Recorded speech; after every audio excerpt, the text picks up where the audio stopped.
Thank you. So the next person coming up is Dr. Lisa Richardson. She's my girl crush. Don't say anything. She's a physician, an education scholar, a fierce equity advocate, and a proud Anishinaabe leader from Wikwemkung unceded territory. Dr. Lisa Richardson founded the Center for Wise Practices in Indigenous Health and is rewriting what culturally safe care looks like, not just in theory, but in practice. As interim Vice Dean of Strategy at U of T's Faculty of Medicine, she's shaping the future of Canadian medical education. Her talk will open your heart and sharpen your focus. Please welcome the extraordinary Dr. Lisa Richardson.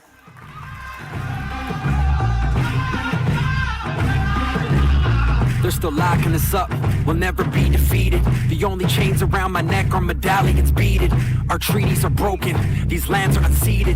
They use us as tokens, we're still being mistreated. They're raided, they're raided, they're raided, they're raided, they're raided, they're raided. I don't have anything, yeah. So when Hans asked me to speak, he actually said it was true TED Talk style. So I don't have slides. I'm ready to speak to the room. And I thought, oh, there's not too large an audience here. Should be okay. And then he told me there are 12,000 people online. So welcome. Welcome.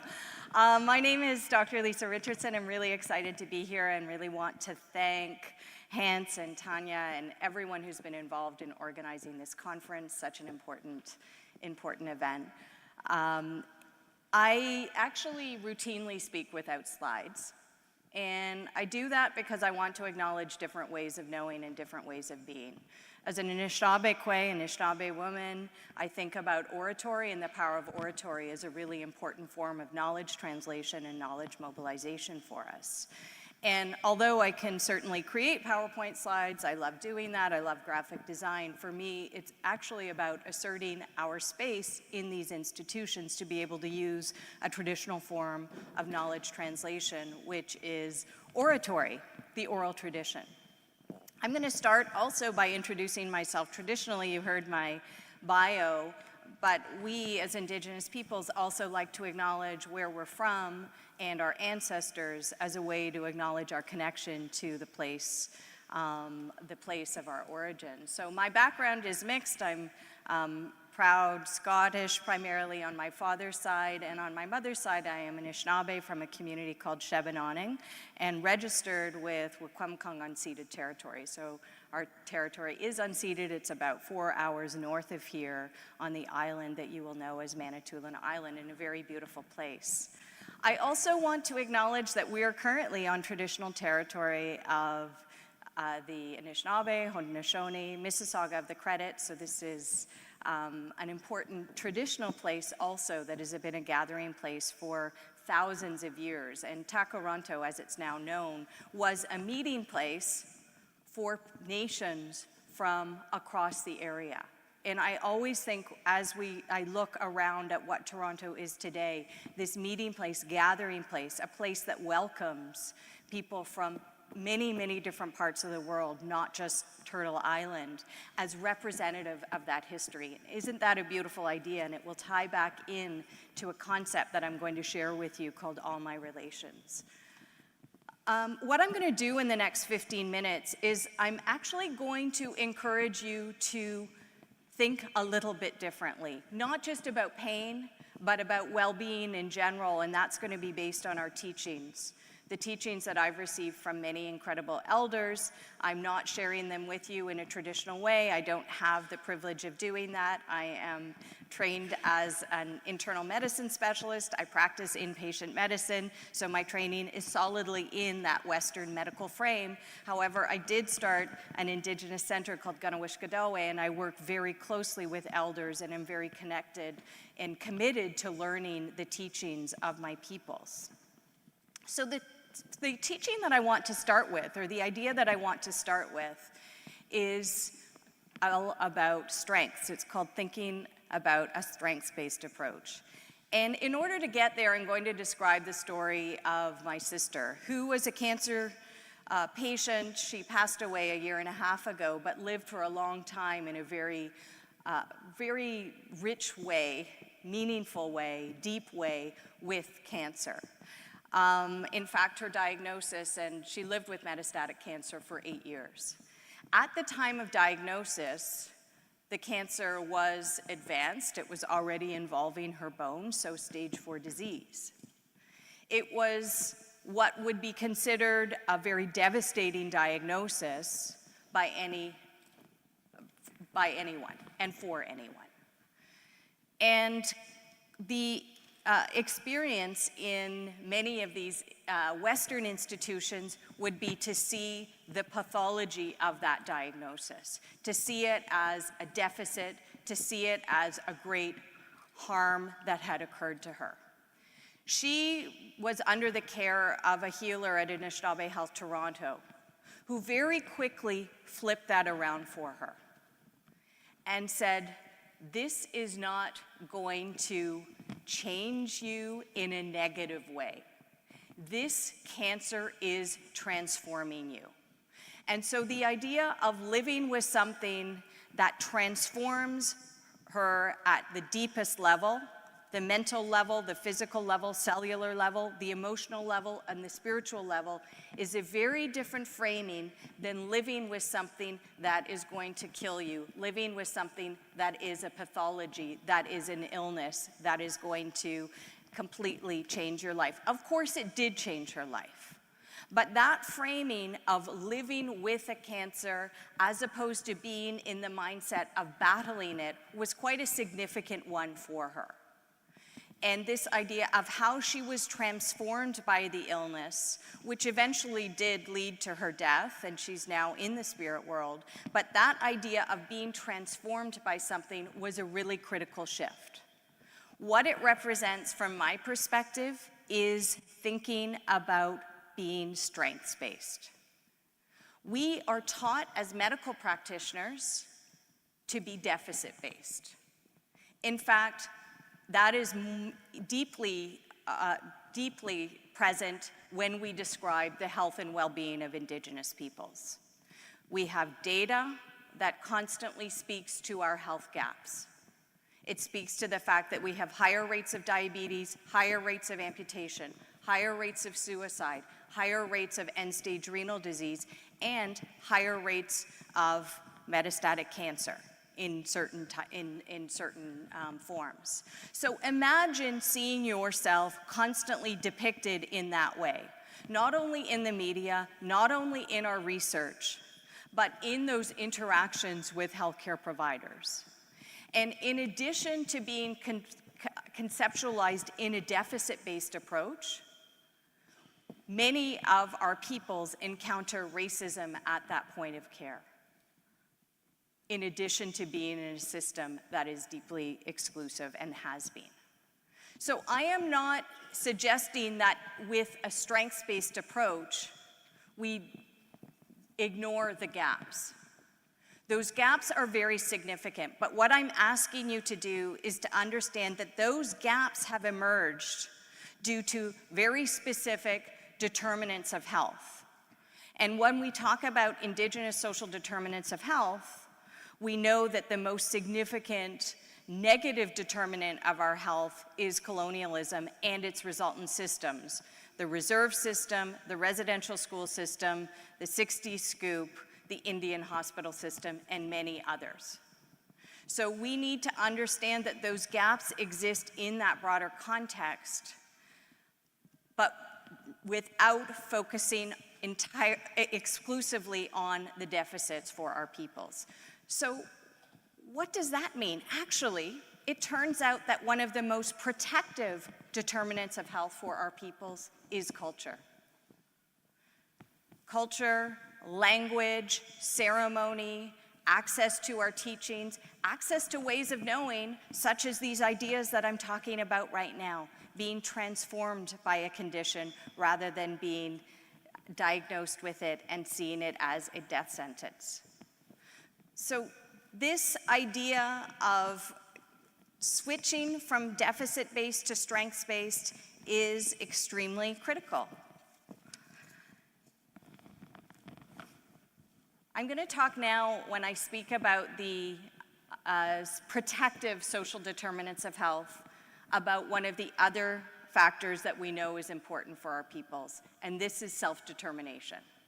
Self-determination is the right for us to determine what is meaningful, what is important, to practice our own ways of knowing, to practice our own ways of governance, to practice our languages, to have access to all of those cultural practices that were banned or assimilated. In many cases, assimilated. The goal was to assimilate them out of us.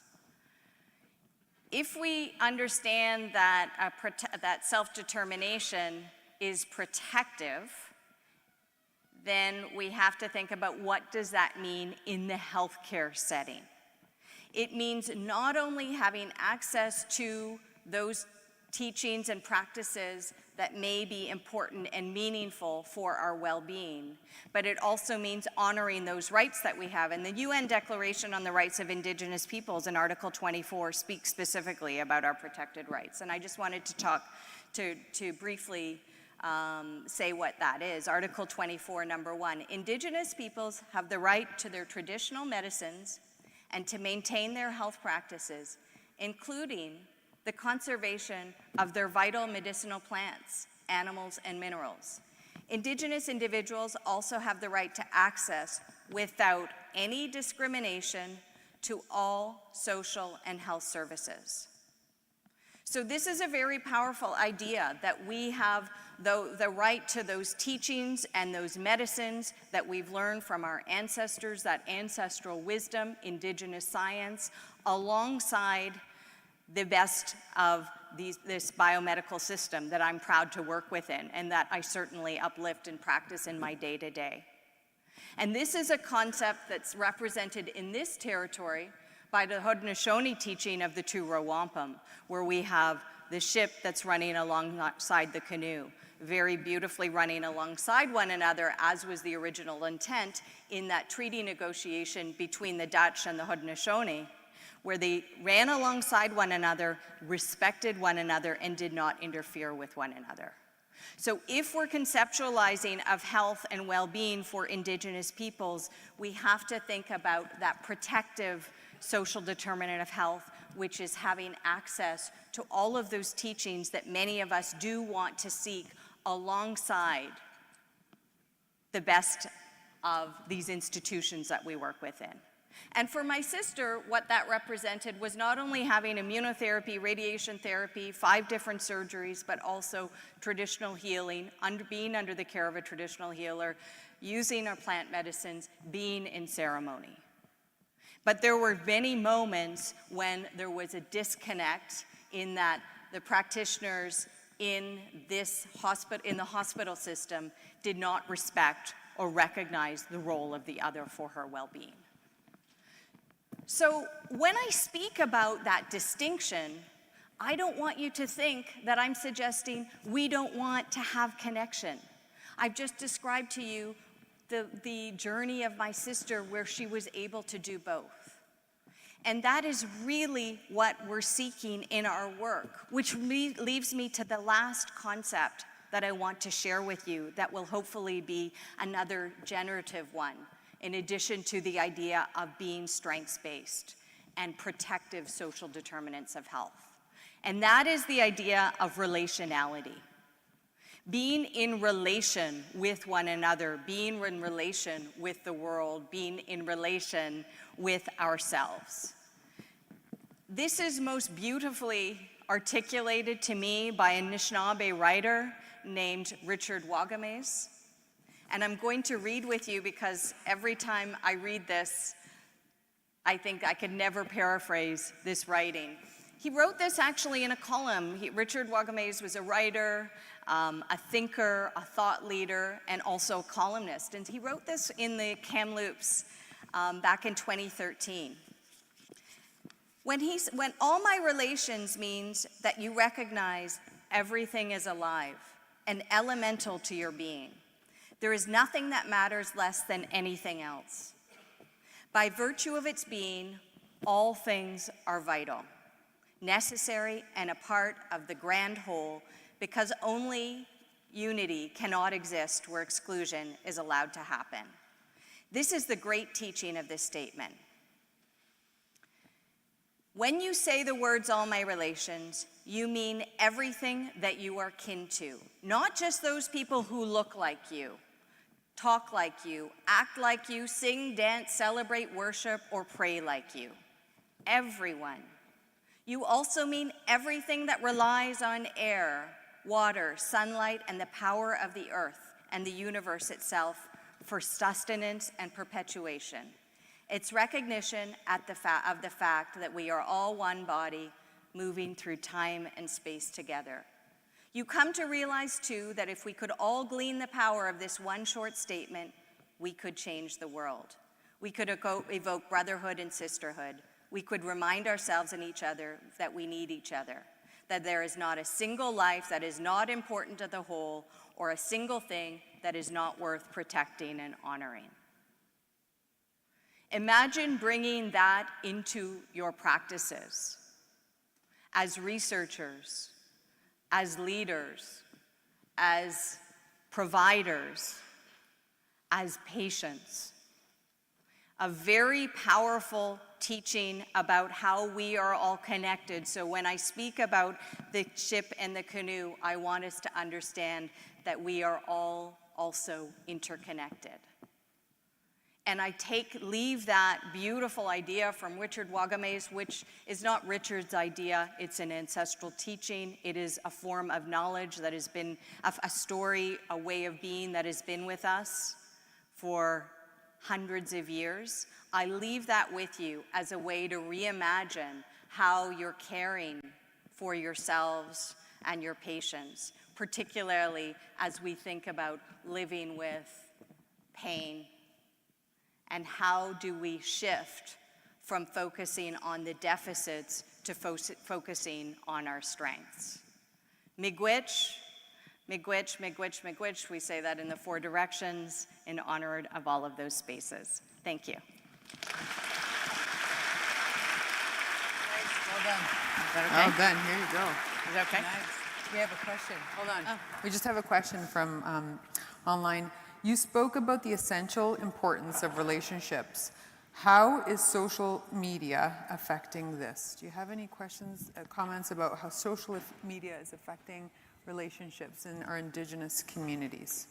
So it's a great point, great question. And I think we would often jump to, well, it's hard to be relational when, particularly to have the depth of relationships when you're not seeing one another, when you're not connected to one another. But what we've actually seen for social media and the networks that have been created, particularly for Indigenous youth, is it's extremely powerful. So if you're living in a remote community and you're living with a condition where you may be quite isolated, being able to network into a community of people with similar experiences, Indigenous youth, elders from across Turtle Island, is extremely powerful. So, you know, as with everything, it's not just as simple as one extreme, as one or another. And I think that really encapsulates this idea of relationality, that there are always numerous perspectives, numerous dimensions. Thank you so much. Thank you, Dr. Lisa Richardson. Thank you so much, Lisa. Any which way you want.